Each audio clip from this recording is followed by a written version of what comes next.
Have you ever wondered why almost every African country was colonized but Ethiopia remained free? How did one African nation defeat a powerful European empire? Was it luck? Was it the mountains? Or was it the courage of its people? Today, we are going to discover the amazing story of Ethiopia, a country that became a symbol of African freedom and a nation that proved European could be defeated. In the late 18th, European countries started taking African land. Britain, France, Germany, Belgium, Portugal, and Italy all wanted colonies. This period was the Scramble for Africa. Within a few years, almost the entire continent was under the European rule. But one country refused to surrender. That country was called Ethiopia. Many Europeans believed Ethiopia would fall very quickly. They thought African armies could never defeat European soldiers, but they made a huge mistake.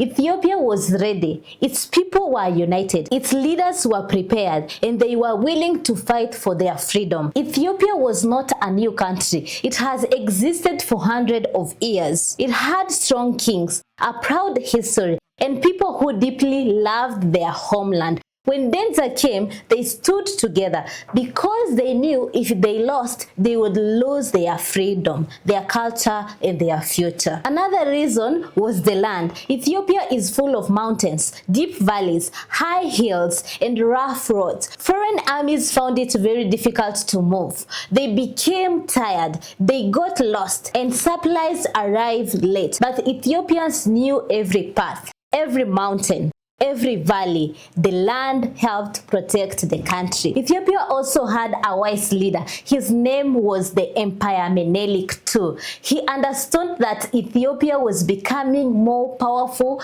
So instead of waiting for war, he prepared, he bought modern guns, he trained his soldiers, and he brought different communities together. He believed that United Nations could never be defeated, but one country still wanted to conquer Ethiopia. That country was Italy. Italy wanted an African colony. It had already taken Eritrea. Now it wanted the rest of Ethiopia. Italy believed the war will be easy, but first it tried something else. In 1989, Italy and Ethiopia signed a treaty. It was called the Treaty of Wuchale, but there was a problem. The treaty was written in two languages. One version was Italian, the other in Amharic. They did not say the same thing. The Italian version claimed that Ethiopia had accepted Italian colony, but the Amharic version said nothing about giving up its independence. When Emperor Menelik II discovered the truth, he was furious. He refused to accept Italian's claim. He cancelled the agreement and he began preparing for war. He knew that if Ethiopia did not fight, it would soon lose its freedom. Across Ethiopia, a message was sent. Every community was called to defend their nation. Farmers came, warriors came, religious leaders came. Women helped prepare food, medicine, and supplies. The whole nation stood together. They were ready to protect their homeland. The day finally came, March 1, 1996, near a town called Adwa. The Italian army marches forward. They believed victory was certain. They expected Ethiopian to surrender. Instead, they found thousands of determined Ethiopian fighters, men, women, young, old, all united for one purpose: to defend their country. The battle was fierce. Gunfire filled the air. The mountain echoed with the sound of war. The Ethiopians fought with courage. They knew this war more than just a battle. It was a fight for freedom. Hours after hours, they pushed the Italian army back. The Italians began to lose. Many soldiers were captured. Others ran away. By the end of the battle, Italy had surrendered. One of its greatest military defeats, the Battle of Adwa, became one of the greatest victories in African history. The world was shocked.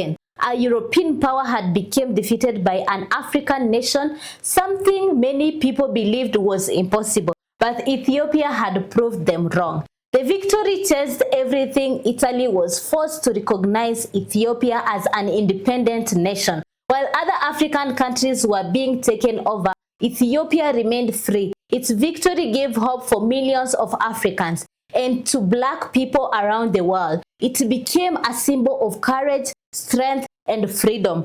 But the story did not end there. 40 years later, Italy came back, this time with airplanes, tankers, and poisonous gases. Would Ethiopia lose its freedom, or would its people fight once again? In 1935, Italy returned, this time under a new leader. His name was Benito Mussolini. He wanted revenge. He wanted to erase the shame of Adwa, and he wanted to build a new Roman Empire. Italy came with modern weapons, thousands of soldiers, powerful tankers, warplanes, and bombs. The Ethiopian army was brave, but it had few weapons.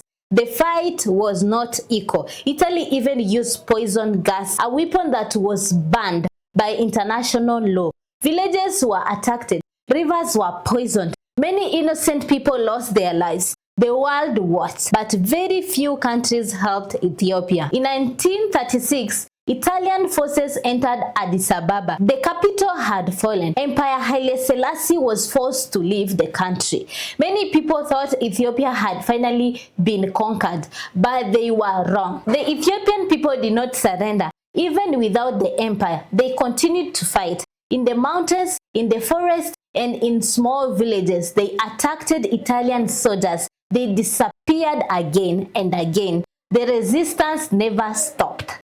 For 5 years, Italy controlled much of Ethiopia, but it was an occupation, not true colonization. The Ethiopian people never accepted Italian rule. They never stopped fighting. They never gave up their dream of freedom. Then, during World War II, everything changed. Italy became weaker. Britain joined force with Ethiopian fighters. Together, they pushed the Italian army out of Ethiopia. In 1941, Emperor Haile Selassie returned home. The people welcomed him with joy. After 5 years, their country was free once again. So, was Ethiopia really never colonized? The answer is almost unlike most African countries. Ethiopia was never turned into a permanent European colony. Yes, Italy occupied the country for 5 years, from 1936 to 1941. But the occupation did not last. The Ethiopian people kept fighting and they won back their freedom. That is why Ethiopia holds a special place in African history. It became a symbol of resistance, a symbol of courage, and a symbol of hope. Its victory at Adwa inspired freedom fighters across Africa. Many leaders who later fought against colonial rule looked to Ethiopia for inspiration. Even today, the Battle of Adwa is remembered as one of Africa's greatest victories. It proves that unity, good leadership, and determination could defeat even the strongest enemy. Ethiopia also became the home of the African Union. Its capital, Addis Ababa, is often called the political heart of Africa. Leaders from across the country meet there to discuss Africa's future. The story of Ethiopia is not just about war. It is a story of resilience, of unity, of sacrifice, and of people who refuse to lose their identity. While many nations lost their independence, Ethiopia stood tall. It faced one of Europe's most powerful armies. It surrendered occupation, but it never accepted defeat. And in the end, it remained an independent nation. That is why when people ask why Ethiopia was never colonized, the answer is simple. Because its people never stopped fighting for their freedom. And sometimes the greatest weapon is not the strongest army, but the courage of people who refuse to give up. This is a Free Media Network Lens. My name is Bella. Thanks for watching.